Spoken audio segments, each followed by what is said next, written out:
You're listening to Book Banter with Diane Burkhart, your book talk podcast. Join me every Wednesday for real conversations with authors and publishing insiders, where you get to connect with the humans behind the books you love. Let's get on with our show today. Well, hello, my happy people. Today is March 11th, 2026, and we are still deep in our Lovefest episodes. My guest today is an award-winning science fiction author who spent years working as an international journalist and correspondent before turning to fiction. Drawing on that global experience, he explores possible futures for humanity through stories set among space habitats, evolving technology, and the political and ethical challenges that come with living beyond Earth. His work focuses on how humanity might adapt as we move further into space, and how the choices we make today could actually shape the world and worlds that come next. Please welcome to Book Banter with Diane Burkhart, science fiction author Jeremy Clift. The way that we like to start the show is just to have our guests tell everyone who you are and what you do. Well, good morning. Thank you so much for having me on your show. I'm Jeremy Clift. I'm a sci-fi writer. I've written 2 sci-fi novels so far, and I'm working on my 3rd. The first one is called Born in Space. It's about artificially conceived children on a space habitat and a mother who tries to stay in touch with them, thwarted by a evil doctor who doesn't want us to be with her children. And the second one is called Space Vault. It's about a biological vault on the moon, which houses the seeds of life in case of a catastrophe on Earth. So those are the 2 major books I have. The 3rd one is going to come out in May or June. I'm a former journalist. I used to be an international journalist based in many countries around the world, including China, India, Philippines, Indonesia. I worked in the Middle East a bit, in Europe early in my career. And then I joined the International Monetary Fund as publisher and as a magazine editor. So I've had about 3 careers, really. First of all, as a journalist. Secondly, as a publisher. And this is my 3rd career as an author. Although I've been a writer all this time, it's very different being a novelist from being a non-fiction author. Yeah, you've kind of mastered several different forms of writing. I found that it took a lot of work to transform from non-fiction into a fiction writer. It's a different mindset, and you need to think the rules that you work with as a journalist are completely the opposite of as a novelist. So you have to change your brain. I have spoken with a lot of different journalists who have transitioned into fiction writing. And one of the things that seems to be a common thread is they feel that being a journalist first helped them to write more tightly and concisely as a fiction author. Do you find that that holds true for you? Yeah, I write tightly. In fact, I have to force myself to elaborate on things. But I've been a tight writer since being a young boy, really, because when I was growing up, my parents didn't like the way I wrote. They wrote in cursive writing, and my writing looked a bit childish. And so they put me on what they called a copybook, where you have to write out letters individually. And the person who was supervising me never really taught me how to join up. So I was stranded with this very neat writing, but it wasn't fluid. So it took me a long time to write essays. In those days, you wrote essays in longhand, and maybe you still do. So I couldn't write lengthy essays. So I wrote brief essays and forced myself to write concisely. And the result was examiners liked that because it was easier for them to read, quicker, and contained as much information, but more briefly. That obviously was a good skill as a journalist, but it's a different skill set being a journalist. It's not just about tight writing, it's about getting the right information in the right place. So that you can follow it easily as a reader. And then being a novelist, you're trying to squeeze out information in a palatable way that, you don't want to info dump. People don't like that. So you need to help readers understand what you're doing, particularly in sci-fi. You're building a world which requires explanation, but you don't want to deluge people with what is that world like. You want them to find out about it slowly and in an interesting way.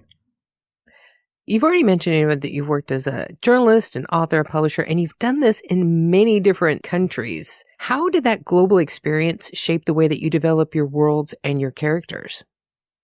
I think it's made me very sympathetic to multicultural societies. For example, I grew up in London and I go back to London. I haven't lived there for a long time, but I went to university in London and I go back regularly. And I'm amazed how multicultural and fantastically interesting London is. And, it's really dramatically changed and all the different cultures there are fantastic. I think it's wonderful to live in societies where you're a visitor and you're learning about those countries and absorbing information and absorbing how people do things. It's frightfully interesting. Yeah, it's one thing to read about another culture. It's another thing to be immersed in that other culture. Exactly. It's the way people speak, the way people think, the way people eat, the way people dress, the way people treat each other is fantastically different. You had such an extensive career dealing with nonfiction and journalism. What made you decide to move to fiction? Well, the reason why I chose sci-fi is because I wanted to project things forward. I wanted to be able to comment on current conditions and things going on in the world, but as an observer into the future. So my books are set in fairly near future, about 40, 50 years in the future. But, I'm not brilliant at thinking exactly what it's going to be like. So a lot of it is extrapolation. And we're living almost in the future now with the intersection of robotics, artificial intelligence, CRISPR technology for gene editing. All these things are coming together into one transformational package for humanity. And, I'd had this long career. I retired when I was 63 or something, and I was looking for a new career. Lots of my journalist colleagues, they either write biographies of somebody or nonfiction, or they become thriller writers, a bit like Freddie Forsyth. And there's a long tradition of journalists becoming novelists. So I was looking at something that hadn't been done so much, and not many journalists become sci-fi writers. And I thought this is a very good vehicle for writing about interesting things that are going on. And one of the fantastic changes about to happen is really possible mining of asteroids. And when I was looking around what to write about, there was a lot of talk about capturing asteroids and mining one of them. They're immensely valuable, and quite a few asteroids come quite close to Earth. With luck, they don't hit, but they could be capturable. And then you would mine something. Several countries have done this. The Japanese have landed on an asteroid and taken samples out of it, things like that. So I was thinking, what does this mean for the global economy if we start capturing asteroids and mining them? They're worth trillions of dollars each. They will actually change the global economy. I was thinking, it could be a bit like when the Spanish arrived in Latin America in the 1500s, 1600s, and they started taking the Inca gold and sending it back to Europe, and it transformed Europe. Obviously, it created huge inflation in Europe at that time. So if we start mining asteroids, maybe it will have similar effects, or maybe it be transformational. I'm not sure. Certainly, colonizing the moon is going to be a huge step forward, and that's just starting now. Yeah. The Artemis astronauts are getting ready to blast off now. So maybe next month in February, there'll be astronauts circling the moon again. And then a few months later, the plan is for actually to land on the moon again. Yeah, that'll be interesting to see. It'll be fantastic. Your first book was Born in Space, and that's the first book in your Sci-Fi Galaxy saga. Was this something that you had in mind for a long time, or did you develop this later whenever you decided that you wanted to go into fiction writing? No, it's part of my thought process when I wanted to write a sci-fi novel. I thought, well, what would be the premise? And one of them is conceiving in space, because if you want to colonize space, you have to learn how to travel far and to maybe populate the planets, or at least, even if you went to Mars, you might need resupply of population. So Mm-hmm. it wouldn't all be robotic. So conceiving in space is a very complex and difficult thing. Well, maybe conceiving it's not so difficult, but actually going to term for a woman is difficult because of the effects of gravity. And so in this case, it's an experiment by a doctor, and he has a IVF process where eggs are taken from a woman and incubated. And so the story is about 7 children who are born on a space habitat. They never actually lived on Earth, so it enables you to comment a lot about what's going on Earth, the education process, what it must be like to look at Earth from the stars. It's sort of almost like a love story for Earth because Earth is so beautiful from afar. You have said before that you are not a heavy outliner. How on earth do you manage such complex storylines without losing sight of the details? I'm not a good outliner. I have a concept. Maybe I actually have the ending, but the middle bits, I don't plan that much. It's a bit like painting, I think, or sculpting, that I like to have an idea and then I like to layer things. So it obviously is a bad process. It takes extra long time to do it. And, I've done pottery and things like that. And obviously, if you know what you're doing, you can create a pot in 5 minutes. But if you are laborious like me, you take a long time and you think about things a lot. So my process is long, slow, and I do a lot of research. Then I do a bit more research when I can't think what to write. It's not the best process, and it's not certainly not going to make me Stephen King or something, churning out books. Well, considering how many awards that you've won for your work, I think it's working for you. The awards are useful, I think, because as a self-published author, you need a vehicle for promoting your book, and the Mhm. awards is one way to do that. And it's also very useful to be on people's podcasts. Yeah, that's true. Since you have become a notable sci-fi author, what has surprised you the most about your new career? I think the variety of, even just in the genre of sci-fi, the enormous variety of writing is extraordinary. Mhm. Um, when I started out, I did quite a lot of research about self-publishing, and I went to several conferences about self-publishing, and it's just extraordinary the number of people who are publishing books nowadays. The technology has changed so dramatically that it enables people to self-publish with considerable professionalism. Mhm. The complexity is not just writing and designing books, but then distributing them, marketing them, publicizing them.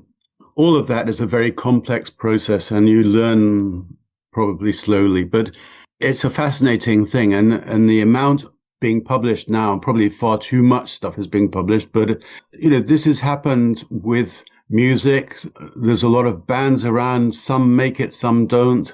Some authors make it, some don't. Some painters make it, some don't. So there's a lot of pottery being made and consumed at home, for example. So people have all kinds of different ways of being creative.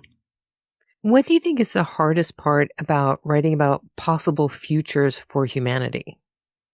I think getting something accessible, obviously you can be too obtuse, finding something that is interesting to you, but maybe not interesting to the reader. So you have to be careful where you're going and exactly what you're getting into.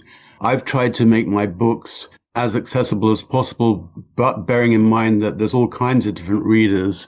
Some like all the rocketry stuff. Some people want emotion and humanity. I've tried to weave that together, not to make it all about robots and rocket. It's about humans and life. Whenever I was reading your book, Space Vault, The Seed Eclipse, It seemed like it actually kind of mirrored some events that had gone on in American past, recent past, dealing with genetically modified crops. Were you drawing on like some of the corporate history around that for your story? There's a obesity epidemic, particularly in America. Some of this is from modifying the way food is produced. And a lot of food nowadays is produced by not using really original vegetables and things, but mashing them up, adding all kinds of stuff to them. It's made things unhealthy for some people. Mm-hmm. It's got lots of pluses and minuses, like in many things in life. That there's now far too much food in the world, I think. That we've gone from famine to surplus. The amount of food thrown away, for example, in America is extraordinary. Mm-hmm. And some of this is because of the success of companies in producing large amounts of food fairly cheaply and a lot of variety. People have got used to having strawberries all year round, for example. Yeah. I can get raspberries in the supermarket all year round. The cycles are no longer there. So that is good for consumers in some ways, but it means that the products are produced artificially, a bit like my children in space. So yes, you're right. There's some parallels. It's deliberately commenting on certain things going on, trying to point out, oh, there's good and bad about this. And I think a lot of it is about ownership of what is being done. You don't want big corporations just changing things without agreement. Mm-hmm. And your book actually explores the idea of taking the production of food from the need for survival to genetic control. Was that shift always part of your plan? Yes, that was part of the original. When you talk about the seed vault is about preserving original varieties of seeds. And this is happening in the world now that there are many seed vaults around the world, actually. The most famous one is in Norway, but there's ones in, Germany and England, in United States, probably in all kinds of places in Africa. People are acting to preserve their heirloom varieties of seeds and the varieties of fruit that taste better than now. Many people say, well, I can get tomatoes easily enough, but they don't taste the same as they used to. So all these things lose taste if they're not the original. That's one thing that I've been noticing. Even like I'm part of the Cherokee Nation, and they even have their own heirloom seed program so that natives can get heirloom seeds from the nation that they traditionally grew. Yes, and to replenish them if there's a problem like a drought or something. In the seed vault, it actually turns life itself into currency. How do you balance the science behind that idea with the ethical concerns?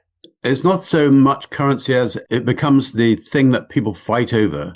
Mm-hmm. And in this case, there's two alien groups who also want the seeds as well as humanity. So the seed vault is preserving old varieties of seeds and heirloom varieties of seeds for humanity through foresight of the lady who founded the seed vault, who's in the story, a well-known biologist. But there's other groups in the universe who want the seeds because of stuff happening on their own planets. So the vault becomes an area of contention. So, it's in a way a metaphor for what is happening, but hopefully it sort of shows these varieties of seeds are valuable. Other people might want them too. What do you hope readers take away from this story? To look at life more profoundly, I hope. These stories are about humanity and life at a time of immense change. So what is being human is under challenge in a way. Where we head with that is our choice, or it should be our choice. So when you have the fusion of a robot with maybe human brain, so you already got Neuralinks that can transform people's lives by helping them. For example, operate an artificial limb through a neural link. Mm-hmm. And there's all kinds of other ways that technology is helping people now. Robots are being developed very fast with artificial intelligence and possible neural links into them.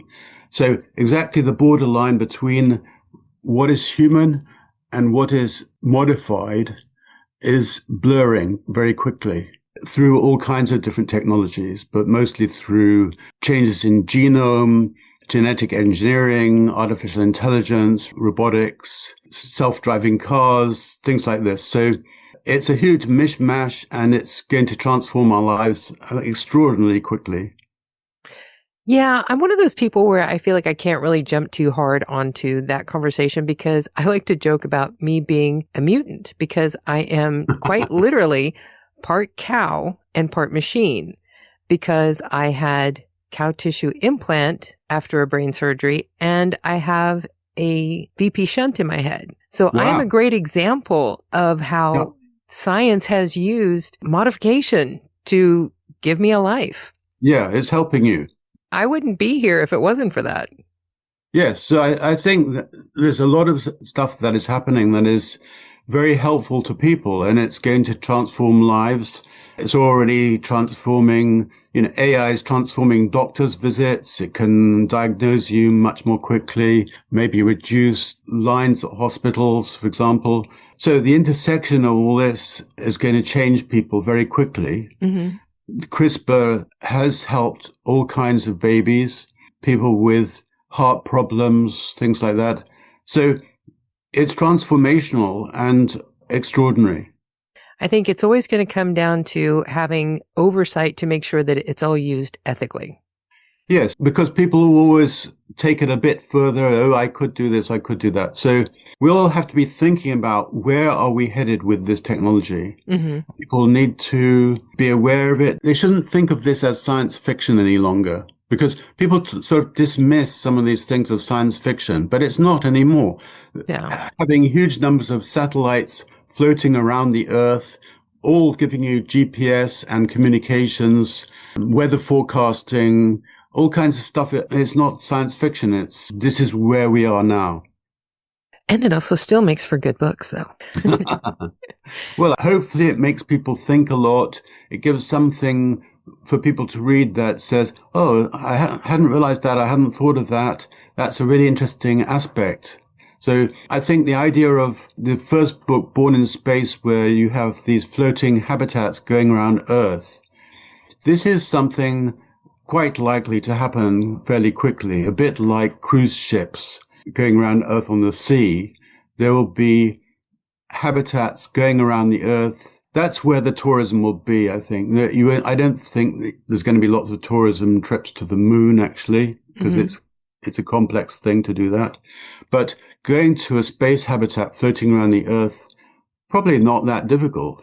And it will be a fantastic trip and something, 5 days looking at Earth from the stars is amazing. Now, if they can just get that done in our lifetime, that would be good. I think it will happen.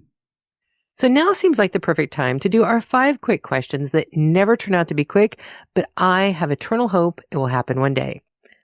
Are you ready? Okay. Question 1. You've lived in cities all over the world. Which place feels most like home to you? I have several answers to that. Firstly, I went to university in London and I love going back to London. So London is a home. I'm married to a very beautiful Indian lady and I lived in India twice and I love living in India. My son was born in Delhi. So going to India is a wonderful thing to do. I am very sympathetic to Indonesian culture, Javanese culture.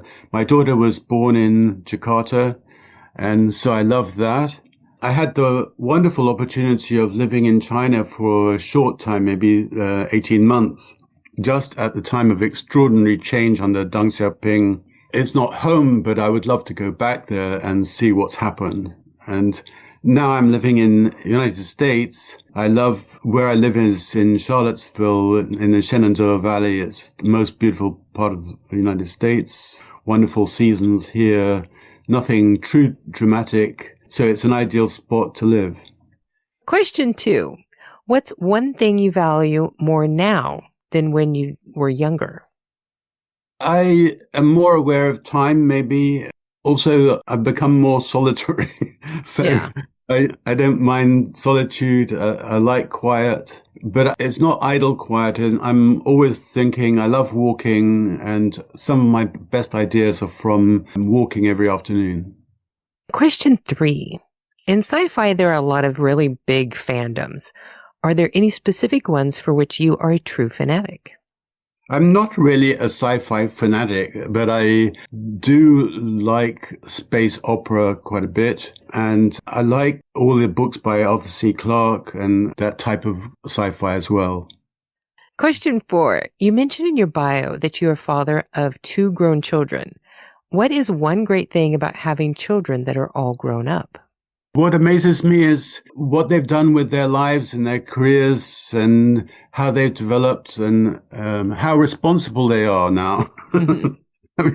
I mean, after I grew up with them, all the things that they have learned, and then you see the little reflections and say, oh, some things were passed down and they're good. Mm-hmm. It's so nice whenever they're adults because you can have a different level of conversation with them. You can actually build that friendship instead of being a parent. Yeah, well, I'm very proud of my children. My daughter is a cancer researcher. Oh, wow. And my son does IT work. So they both made fantastic careers. And that's one reason why I came to the United States, actually, to help them have good careers. That's amazing. That's good parenting. Maybe. So now question 5, we're asking everyone the same question this year to build a database to go in our year-end bookbind guide. Which book do you think had the best book-to-movie adaptation? Well, I was influenced a lot by The Martian by Andy Weir. I thought it's an extraordinarily good movie, and his book is very good. His whole career is inspiring for self-published authors because he started off self-publishing. So I think The Martian is very good, and I would vote for that. So now, what is next for you? Is the book that you're currently working on part of your Sci-Fi Galaxy saga, or are you going to explore a whole new world? Well, at the moment, I'm sticking to Sci-Fi Galaxy because the original concept is Born in Space is about 7 children. So theoretically, there could be 7 books, but maybe there will be 5 books or something like that because some of the books have several of the kids in. Certainly, the idea is to have a series of books. One of the things I learned in my research before I started writing was self-published authors need to write series of books because the marketing required helps promote earlier books. So it's cumulative. Yeah, it really does make a difference. So the idea is to have a series, the Sci-Fi Galaxy series. Maybe when I get to 5, I'll get bored and do something else. But I'm not sure if I want to jump around genres. I had written a book earlier about a sort of heist book, but I never published that. So we'll have to see if I could do something along those lines. Do you want to give everybody a little preview of what this book is that you're working on? The third book is called Space Shield. It'll be published maybe May or June, and it's about sun flares and the power of the sun on Earth. So, and the shield is construct that could be built. There are lots of papers about a sun shield to regulate climate on Earth. Certainly the flares from the sun are very damaging. The more we're reliant on satellite communications, the more that could be interrupted by the sun. Mm-hmm. Your self-driving car could suddenly drive off the road because it no longer has GPS. So the role of the sun is going to be dramatic. The sun flares and whether or not we can regulate climate change. So it's all around that idea of the power of the sun. Sounds like you have another award-winning idea on your hands. There was an event in the Victorian times called the Carrington event, which was the worst sun flare ever recorded. Ooh. And people are worried that this type of power of the sun will return this time when we are reliant on satellite communications, GPS, and so many ways that the sun can interfere with our lives. So we've never experienced this. It set telegraph offices on fire, things like that, but this time round it would be much, much worse. And just imagine what it would do, since satellites are so much closer than the actual telegraph office would be. I can only imagine what it would do to that technology orbiting the Earth. Yeah, I think it will fry everything. Yeah. Oh, that's a scary thought.